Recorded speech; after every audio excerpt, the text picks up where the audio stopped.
Hello friends, तो इस video में हम बात करने वाले हैं एमसीसी की काउंसलिंग के बारे में कि इसके थ्रू जो है किस किस के लिए आप काउंसलिंग करवा सकते हैं, इसके फीस क्या है, इसके फ्री एग्जिट के रूल क्या है, अपग्रेडेशन के रूल क्या है, तो और आप कौन कौन से राउंड में रजिस्टर कर सकते हैं, इसके बारे में बात करेंगे। कौन कौन से कॉलेज जो है इसमें पार्टिसिपेट करते हैं, सेंट्रल यूनिवर्सिटीज़ कौन कौन सी पार्टिसिपेट करती है, उन सभी के बारे में इस वीडियो में हम बात करेंगे। तो चलिए शुरू करते हैं। तो सबसे पहले हम बात करने वाले हैं कि जो ये एमसीसी की काउंसलिंग है, इसके थ्रू जो है कौन कौन से कॉलेज आप ले सकते हैं। तो इसके लिए जो है आप एमबीबीएस कॉलेज ले सकते हैं, बीडीएस कॉलेज ले सकते हैं और बीएससी नर्सिंग का भी इसी काउंसलिंग से होता है। कुछ सेंट्रल यूनिवर्सिटीज़ है, उनमें इसी काउंसलिंग से आप जो है बीएससी नर्सिंग का कॉलेज भी ले सकते हैं। उसके बाद हम बात करें इसकी फ़ीस कितनी है। तो अगर इसकी फ़ीस की बात करें तो जो रजिस्ट्रेशन फ़ीस होती है वह जनरल कैटेगरी के लिए 1000 रुपये है और अदर कैटेगरी के लिए जो है 500 रुपये है। सिक्योरिटी मनी 5000 है दोनों कैटेगरी के लिए। तो इस टाइप से जो है इसका फ़ीस होता है। अब हम बात करते हैं कि कौन कौन से कॉलेज जो है इसमें पार्टिसिपेट करते हैं। तो जो सेंट्रल यूनिवर्सिटीज़ है लगभग सारी इसमें पार्टिसिपेट करती है, एवं से सारे इसी से आते हैं। बाकी आप यहाँ पर लिस्ट देख सकते हैं कौन कौन से कॉलेज जो है कितनी सीट्स पार्टिसिपेट करती है। डीयू जैसे है तो इसका 15% जो है आपका ऑल इंडिया से होता है और 85% जो है स्टेट से होता है। तो ये सारी जो है यूनिवर्सिटीज़ की सीट्स के बारे में बात हो गई। उसके बाद हम बात करने वाले हैं तो फ्री एग्जिट और अपग्रेडेशन और रजिस्ट्रेशन है वो कब कब हो सकता है। तो हम सबसे पहले बात करते हैं रजिस्ट्रेशन की। तो जो सारे राउंड हैं उनमें रजिस्ट्रेशन का अवेलेबल है। आप फर्स्ट राउंड में रजिस्ट्रेशन कर सकते हैं, सेकंड में कर सकते हैं, मॉपअप में कर सकते हैं और जो फाइनल हिस्ट्री राउंड होता है उसमें भी रजिस्ट्रेशन होता है।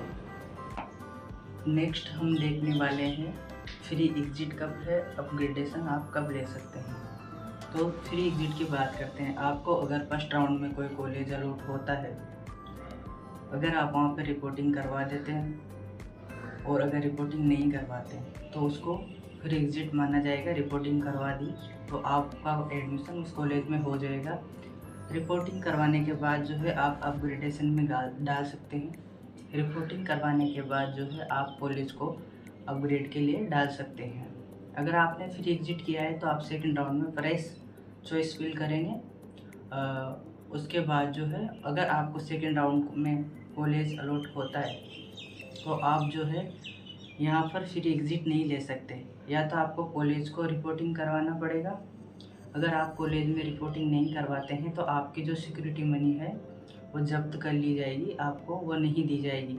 और जब आप मॉपअप राउंड में पार्टिसिपेट करना चाहेंगे तो उसके लिए जो है आपको वापस से सिक्योरिटी मनी जो है सबमिट करनी पड़ेगी। आपकी पहले वाली जो है आपको नहीं दी जाएगी।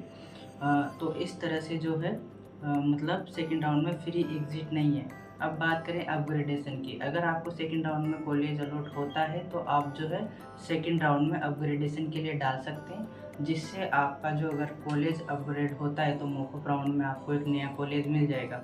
अगर आपका कॉलेज अपग्रेड हो जाता है तो आप पहले वाले कॉलेज की जो सीट है वो नहीं ले सकते हैं। आपको नया जो कॉलेज अलॉट हुआ है वही सीट लेनी पड़ेगी।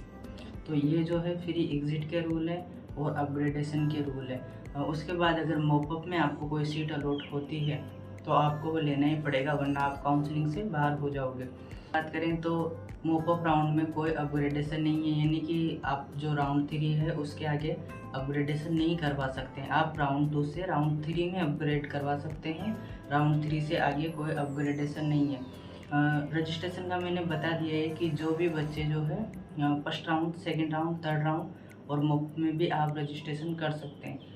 सारे गवर्नमेंट कॉलेज, डीम्ड कॉलेज का जो काउंसलिंग होता है वह ऑल इंडिया की एमसीसी काउंसलिंग के थ्रू होता है। आपको स्टेट में कॉलेज लेना है तो आप स्टेट काउंसलिंग के थ्रू जा सकते हैं। प्राइवेट कॉलेज लेना है एमबीबीएस का तो भी आपको स्टेट काउंसलिंग के थ्रू जाना पड़ेगा। राउंड्स कैसे होते हैं तो हम उसकी बात कर लेते हैं। तो जो फर्स्ट राउंड होता है ऑल इंडिया का और उसके बाद स्टेट के राउंड स्टार्ट होते हैं। फर्स्ट राउंड के बाद स्टेट का फर्स्ट हुआ, उसके बाद ऑल इंडिया का सेकंड होता है, उसके बाद स्टेट का सेकंड और ऐसे ही ये राउंड सारे चलते हैं। तो अगर आपको प्राइवेट कॉलेज लेना है तो उसके लिए कुछ ओपन स्टेट भी हैं, जैसे आपका यूपी है, कर्नाटक है, केरला है। तो केरला और जो आपका कर्नाटक है, यहाँ पर पहले रजिस्ट्रेशन होता है। यूपी में आप जो है स्टेट की जो काउंसलिंग होती है उसमें रजिस्ट्रेशन होता है, वो लगभग बाद में होता है। तो आप यहाँ पर जो है प्राइवेट कॉलेज ले सकते हैं। बाकी अगर आपका काउंसलिंग से रिलेटेड कोई डाउट है तो आप हमें कांटेक्ट कर सकते हैं। आई होप आपको ये वीडियो अच्छा लगा होगा। Thank you.